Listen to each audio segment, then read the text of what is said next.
তোমাদের দাদা এটা খাওয়ার পর জিজ্ঞাসা করছে কি এমন দিয়েছি এত বেশি সুস্বাদু হয়েছে। বলে কিনা দেখতে যেমন লোভনীয়, খেতেও সেই রকম দারুণ সুস্বাদু। তো আজকে তোমাদের সঙ্গে একদম দারুণ সহজভাবে পাটিসাপটা রেসিপি শেয়ার করব, যেটা তোমরা ঝটপট বানিয়ে নিতে পারবে বাজারে যে কেনা আতপ চালের গুঁড়ো পাওয়া যায় সেটা দিয়ে। তো চুলোর উপর একটা কড়াই নিতে হবে, তাতে দিয়ে দিতে হবে হাফ কাপ গুঁড়ো দুধ আর 3 চামচ মতো সুজি, হাফ কাপ খেজুর গুড়, সামান্য পরিমাণে এলাচের গুঁড়ো, তার সঙ্গে দিয়েছি আগে থেকে জাল করে ঠান্ডা করে রাখা দুধ 2.5 কাপ।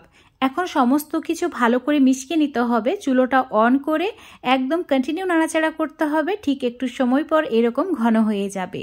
চুলোটা এখন অফ করে অল্প একটু ঘি দিয়ে ভালো করে মিশিয়ে নিয়েছি। আমাদের এই মিশ্রণটা রেডি হয়ে গেছে, মানে দারুণ সুস্বাদু খিরসা একদম রেডি। আর হ্যাঁ, এখানে খিরসা বানানোর জন্য সুজিটা কিন্তু ভাজা নিলে হবে না, কাঁচাই নিতে হবে। এখন এটাকে একটা প্লেটের মধ্যে তুলে ঠান্ডা করে নিচ্ছি। এদিকে একটা বড় সাইজের বাটি নিতে হবে, তাতে ওই কাপের মাপ করে দিয়ে দিতে হবে 1 কাপ চালের গুঁড়ো আর হাফ কাপ ময়দা। আর এখানে দিয়েছি 2 চামচ মতো চিনি। চিনির পরিবর্তে এখানে গুঁড়ো দিতে পারো। সামান্য পরিমাণে নুন দিয়ে দিতে হবে আর 1 চামচ মতো ঘি দিতে হবে। তার সঙ্গে 3 চামচ গুঁড়ো দুধ দিয়ে দিতে হবে। এখন এখানে তোমরা চাইলে জলও দিতে পারো, আবার দুধও দিতে পারো, তোমাদের ইচ্ছা। তো এখানে 1 কাপ মতো প্রথমে দুধ দিয়েছি, ভালো করে একদম মিশিয়ে নেব। তারপর আরও 1 কাপ দুধ দেব, অল্প অল্প করে এইভাবে অ্যাড করতে হবে, তাহলে মিশ্রণটা একদম পারফেক্ট হবে। একসঙ্গে সব দুধ কিন্তু দিয়ে ফেললে হবে না। তো এখানে টোটালে 2 কাপ মতো দুধ দিয়েছি, ভালো করে মিশিয়ে নেব। তারপর এটাকে রেস্টে রেখে দিতে হবে আধা ঘন্টার জন্য। তোমরা চাইলে 1 ঘন্টা বা 2-3 ঘন্টাও রেখে দিতে পারো, যেহেতু এখানে শুকনো চালের গুঁড়ো নিয়েছি। বাজারে কেনা শুকনো চালের গুঁড়ো হলে অবশ্যই রেস্টে রাখতে হবে। ঢাকা দিয়ে ওই আধা ঘন্টা মতো রেখে দিয়েছিলাম, মানে 30 মিনিট। তো দেখতেই পাচ্ছ মিশ্রণটা একদম ঘন হয়ে গেছে।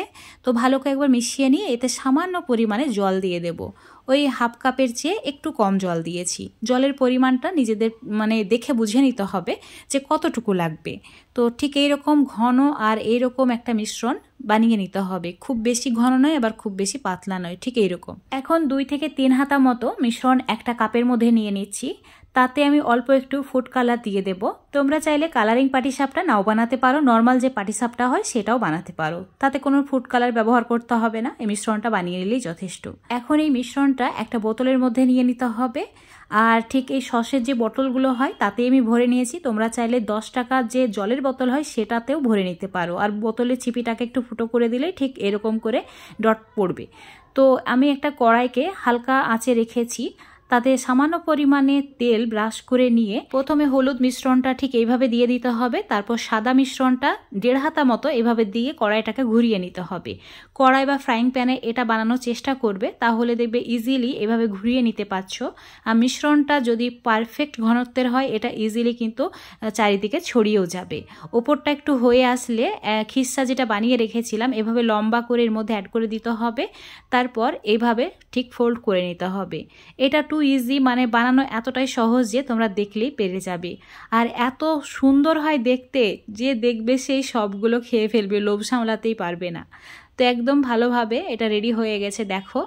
তো এরকম সাদা সাদা করে আমি বানিয়ে নিয়েছি। তোমরা চাইলে আরও একটু লালচে করেও বানাতে পারো। তো একইভাবে সব পাটিসাপটাগুলো বানিয়ে নিয়েছি। দেখতেই পাচ্ছ প্রত্যেকটি পাটিসাপটা একদম পারফেক্ট হয়েছে, মানে ধপধপে সাদা হয়েছে। আর এই পাটিসাপটার যে খিরসাটা বানিয়েছি সেটা সুজিটা কিন্তু না ভেজেই অ্যাড করেছিলাম, তাই খেতে হয়েছে দারুণ সুস্বাদু। তো অবশ্যই আমার রেসিপি ফলো করে একবার হলেও বাড়িতে বানিয়ে দেখবে, যাকে খাওয়াবে সেই প্রশংসা করতে বাধ্য হবে। আর হ্যাঁ, তোমরা কে কোথা থেকে দেখছো অবশ্যই কমেন্ট করে জানাবে। রেসিপিটি যদি ভালো লাগে লাইক শেয়ার করে দেবে। আবারও দেখাবে নতুন করে রেসিপি নিয়ে।